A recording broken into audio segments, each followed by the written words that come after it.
रहमतुल्लाहि व बरकातुहू। जम्मू कश्मीर के साथ साथ बैरूनी रियासत और बैरूनी ममालिक से देखने वाले लाखों नौजवानों और लाखों लोगों को मेरा प्यार भरा सलाम पेश। आज ज़रा हम बात करते हैं ज़बान की। अगर हम ज़बान की बात करेंगे और ज़बान की खोज में निकल पड़ेंगे तो जम्मू कश्मीर में मुख्तलिफ़ ज़बानें बोली जाती हैं। जम्मू कश्मीर के अंदर हिंदी, उर्दू, कश्मीरी और इंग्लिश के साथ साथ दीगर ज़बानें भी बोली जाती हैं, लेकिन इसके साथ साथ गुजरी भी बोली जाती है, जिसे हाल ही में मरकज़ी हुकूमत द्वारा ST रिजर्वेशन भी मिली। लेकिन बदकिस्मती इस बात की है कि पहाड़ी यानी पोगली ज़बान बोलने वाले इतने लोग हैं कि इसे भी कहीं न कहीं नज़रअंदाज किया जा रहा है। अगर हम जम्मू कश्मीर की बात करें तो जब कोई फॉरेन टूरिस्ट जो जम्मू कश्मीर में विज़िट करता है तो यहाँ की लैंग्वेजेस सुनता है तो कहीं ना कहीं किसी हद तक वो भी कन्फ्यूजन में पड़ जाता है और वो इसकी खोज में अपने ममालिक में इसकी खोज करता है। लेकिन इसी सब के ऊपर बातचीत करने के लिए हमने सोचा आज हम जो पोगली पोगली ज़बान के जनरल सेक्रेटरी हैं अशरफ पटोई साहब, उनसे हम मज़ीद इसके बारे में जानने की कोशिश करेंगे कि पोगली ज़बान के बारे में कुछ थोड़ा बहुत बोलिए, इसकी फाउंडेशन कब हुई थी और थोड़ा इसके बारे में। शुक्रिया। जैसा कि आपने पूछा पोगली ज़बान के बारे में, असल में सन 1902 से पहले यहाँ एक ब्रिटिश रिटायर्ड सिविल सर्वेंट था गैरिसन, उसने लैंग्वेज पे एक किताब लिखी जिस पे उन्होंने पोगली को वेस्टर्न पहाड़ी लैंग्वेज में शुमार किया। वो एक ब्रिटिश सिविल सर्वेंट था, रिटायर्ड सिविल सर्वेंट था गैरिसन।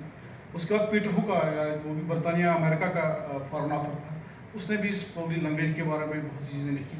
और उसके बाद एक और राइटर आया स्मिथ, वो भी फॉरेन ऑथर था, जिसने पोगली ज़बान को इंडेंजर्ड लैंग्वेज में और इसकी प्रिजर्वेशन के लिए बहुत सी रिकमेंडेशन की।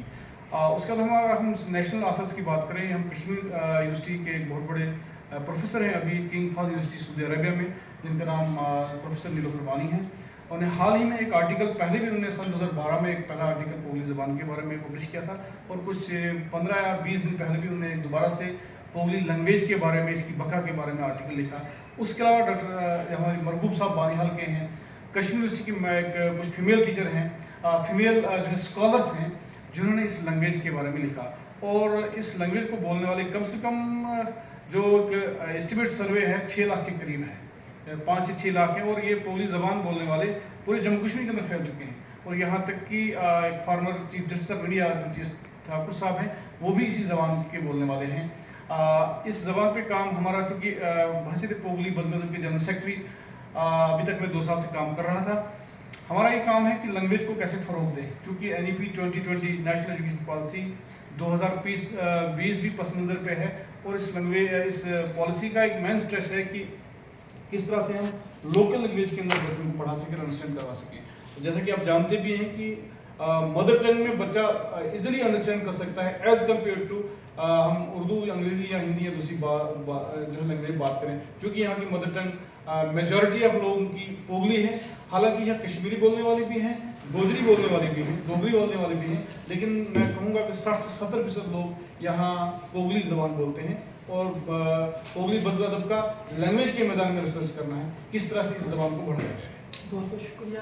ये हमारे साथ पोगली ज़बान जो बज़म अदब पोगली ज़बान है उसके जनरल सेक्रेटरी थे। लेकिन इस सोशल मीडिया के माध्यम से मेरी स्पेशल रिक्वेस्ट रहेगी जम्मू कश्मीर के लेफ्टिनेंट गवर्नर से और उसके साथ साथ सदर हिंद से और जो नए आने वाली हुकूमत है या जो साबिका यूनियन मिनिस्टर्स हैं, उनसे मेरी रिक्वेस्ट है, हाल यही कुछ ही महीनों पहले आपने गुज्जर बकरवाल कम्युनिटी को ST रिजर्वेशन दी और किसी हद तक लगता है कि पहाड़ी हो या जिस तरह से पोगली ज़बान है, इसको नज़रअंदाज किया जा रहा है। लाखों इसके बोलने वाले हैं, यहाँ तक कि 43 chief justice of India justice TS Thakur, जिसे तीरथ सिंह ठाकुर के नाम से जाना जाता है, जो कि जम्मू कश्मीर के डिस्ट्रिक्ट रामबन से ताल्लुक़ रखते हैं। अगर उसके साथ साथ देखें तो भारत यानी इंडिया के अंदर देवीदास ठाकुर, जो कि मेरे हिसाब से आसाम और अरुणाचल प्रदेश के गवर्नर भी रह चुके हैं। लेकिन एक किस्मत वाली बात यह है कि जब कोई लोकल लोग जब तीरथ सिंह ठाकुर के पास जाते थे, सुनने में आया है, तो वो वहाँ पर इंग्लिश नहीं बल्कि अपनी मादरी ज़बान बोलते थे। इससे तमाम ज़िला रामबन के पोगली ज़बान में बोलने वाले तमाम लोगों से अपील है कि इस पोगली ज़बान के ढांचे को डेवलप करिए ताकि इस ज़बान को इंटरनेशनल से लेकर नेशनल लेवल तक लिया जाए और इस ज़बान को भी वही फ़रोग, इस ज़बान को भी वही हैसियत मिलनी चाहिए जो दीगर ज़बानों को आज तक मिलती आ रही है। उम्मीद करता हूँ कि इस वीडियो को आप शेयर करेंगे और इस ज़बान, ये ज़बान क्या है, किस तरह बोली जाती है, ये भी हम आने वाले वक्त में पूछाएंगे। तब तक दीजिए इजाज़त। खुदा हाफ़िज़।